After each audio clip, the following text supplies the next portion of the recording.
प्राचीन समय से ही भारत का इतिहास बेहद गौरवशाली रहा है। अंग्रेजों के आने से पहले भारत में कई साम्राज्य हुए जिन्होंने विस्तारवादी नीतियां अपनाते हुए यहाँ खुद को स्थापित करने की कोशिश की। इस कारण समय समय पर नए साम्राज्य बनते रहे और पुरानों का पतन होता रहा। इस कोशिश में निर्णायक लड़ाइयाँ भी होती रही। इनमें कुछ काल के गाल में समा गई तो कुछ को इतिहास के पन्नों में जगह मिली। तराइन की लड़ाई उनमें से ही एक है। यह लड़ाई दो युद्धों की एक श्रृंखला है जो 1191 और 1192 में लड़े गए। चूंकि इसे भारतीय इतिहास की बड़ी लड़ाइयों में से एक माना जाता है, इसलिए इसके पहलुओं को जानना बेहद दिलचस्प रहेगा। महमूद गजनवी ने 998 से लेकर 1030 ईस्वी तक भारत में राज किया। बाद में उसकी मृत्यु के बाद गौरी ने गजनी को अपने नियंत्रण कर लिया। सबसे पहले उसने खुद को मजबूत किया, फिर भारत पर अपना ध्यान केंद्रित किया।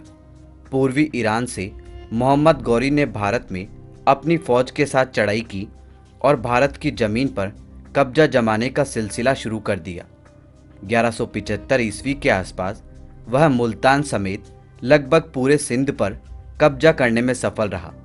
हालांकि उसका मन इससे भी नहीं भरा तो वह आगे बढ़ा और 1186 में पंजाब पर हमला कर दिया।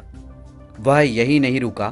कई प्रांतों में कब्जा करने के बाद मोहम्मद गौरी के कदम पंजाब के भटिंडा की जमीन पर जा पहुँचे, जो पृथ्वीराज चौहान की सत्ता में आता था। भटिंडा किले को फतह करने की मंशा से गौरी सेना ने वहां चढ़ाई शुरू कर दी। पृथ्वीराज ने उसके इस दुस्साहस का मुंहतोड़ जवाब दिया। 1191 में उन्होंने तराइन में गौरी से दो हाथ किए और उसे खदेड़ दिया। चूंकि यह युद्ध हरियाणा के एक छोटे शहर तराइन में लड़ा गया, इसलिए इस लड़ाई को तराइन की पहली लड़ाई का नाम दिया गया। पृथ्वीराज चौहान की सेना से हारने के बाद मोहम्मद गौरी की हर जगह किरकिरी हुई। वह किसी भी तरह इस तराइन को फतह करना चाहता था। हर दिन तराइन को फतह करने के लिए उसने दूसरी लड़ाई शुरू करने के लिए मंसूबे बनाने शुरू कर दिए। इसी कोशिश में पहली तराइन की लड़ाई में हारने के बाद मोहम्मद गौरी पूरे 1 साल अपने परिवार से नहीं मिला था। असल में वह दूसरी लड़ाई की तैयारियों में जुटा था। उसके सिर पर तराइन को फतह करने का भूत सवार हो गया था। आखिर 1 साल तक कड़ी रणनीति बनाने के बाद 1192 ईस्वी में मोहम्मद गौरी ने अपने लश्कर के साथ हरियाणा के तराइन शहर की ओर चढ़ाई शुरू कर दी। वहीं पृथ्वीराज चौहान को गौरी सेना द्वारा किए जा रहे हमले की तैयारियों की खबर पहले ही मिल चुकी थी। उन्होंने कुशल रणनीति बनाते हुए महत्वपूर्ण रास्तों को बंद कर दिया ताकि गौरी सेना अचानक से तराइन में हमला न कर सके। पृथ्वीराज चौहान को इस बात का अंदेशा हो चला था कि मोहम्मद गौरी पूरी तैयारियों के साथ तराइन में हमला करने की नीयत से घुस रहा है। उन्होंने अपनी क्षमता के अनुसार महत्वपूर्ण मार्गों पर आवागमन को बंद करा दिया ताकि उसकी सेना को कुछ समय के लिए रोका जा सके। ऐसा करने से उन्हें दुश्मन के खिलाफ रणनीति बनाने का मौका मिल जाता। 1192 ईस्वी में मोहम्मद गौरी ने एक बार फिर से तराइन में चढ़ाई कर दी। उसने हजारों सैनिकों की मदद से पृथ्वीराज चौहान के साम्राज्य को घेर लिया था। बावजूद उसके पृथ्वीराज चौहान के नेतृत्व में उसकी सेना ने मोहम्मद गौरी का डटकर मुकाबला किया। कहा जाता है कि मोहम्मद गौरी की फौज में 1000 फौजी थे, वहीं 20,000 लड़ाकुओं का लश्कर था। कुल मिलाकर उसकी सेना पृथ्वीराज चौहान की सेना से बहुत ज़्यादा थी। इस कारण वह अपना दबदबा बनाने में कामयाब रहा। हालांकि पृथ्वीराज चौहान ने अपनी सेना के साथ उसका डटकर मुकाबला किया। वह और बात है कि अंत में वह अपनी हार को टाल नहीं सके। यही नहीं, पृथ्वीराज चौहान बंधक तक बना लिए गए। बंधक बनाते ही मोहम्मद गौरी ने पृथ्वीराज चौहान की आंखों को गरम सलाखों से जला दिया और कई अमानवीय यातनाएं भी दी। अंततः मोहम्मद गौरी ने पृथ्वीराज चौहान को मारने का फैसला कर लिया था।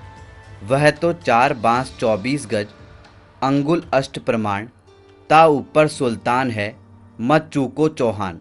मित्र चंद्रबरदाई की इन पंक्तियों ने अंतिम समय में पृथ्वीराज चौहान में जान फूंकी और वह मोहम्मद गौरी को मारने में कामयाब रहे।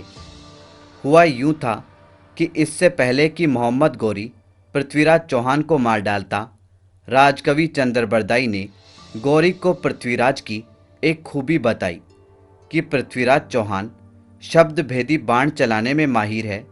वह आवाज़ सुनकर तीर चला सकते हैं। यह बात सुनकर मोहम्मद गौरी ने रोमांचित होकर इस कला के प्रदर्शन का आदेश दिया, जिसके फलस्वरूप वह मारा गया। गौरी के मारे जाने के बाद उसकी सेना से बचने के लिए चंद्रबरदाई और पृथ्वीराज ने एक दूसरे के पेट में कटार भोंककर आत्म बलिदान कर दिया। दोस्तों, आपको बताते चले कि पृथ्वीराज चौहान ने मोहम्मद गौरी को पहले ही युद्धों में 16 बार धूल चटाई थी, लेकिन हर बार उसे जीवित छोड़ दिया था। 17वीं बार भी वह पृथ्वीराज को नहीं हरा पाते अगर उनके ससुर राजा जयचंद ने उनसे दुश्मनी निभाते हुए गौरी का साथ न दिया होता। असल में पृथ्वीराज ने राजा जयचंद के खिलाफ जाकर उनकी बेटी संयोगिता को भगाकर उनसे शादी की थी। इस बात से वह बहुत आहत थे और किसी भी कीमत पर पृथ्वीराज को मारना चाहते थे। गौरी से हाथ मिलाने से वह अपनी योजना में सफल भी रहे, किंतु इस कारण उन्हें अपनी बेटी की जान से भी हाथ धोना पड़ा था, क्योंकि जब उन्हें इस बात का पता चला तो उन्होंने सती होकर अपने जीवन को खत्म कर लिया था। तभी से गद्दारों के प्रतीक के रूप में जयचंद का नाम कुख्यात हो गया। आप क्या कहेंगे तहराइन के युद्ध और जयचंद की गद्दारी के बारे में? कमेंट बॉक्स में कमेंट करके हमें ज़रूर बताएं। धन्यवाद दोस्तों, इसी तरह के इंटरेस्टिंग और इन्फॉर्मेटिव वीडियो हिंदी भाषा में देखने के लिए हमारे YouTube चैनल हिस्टोरिक भारत को अभी सब्सक्राइब करें और बेल आइकन का बटन दबा दें, जिससे आपको हमारे लेटेस्ट वीडियो के नोटिफिकेशन सबसे पहले मिल सके। धन्यवाद दोस्तों।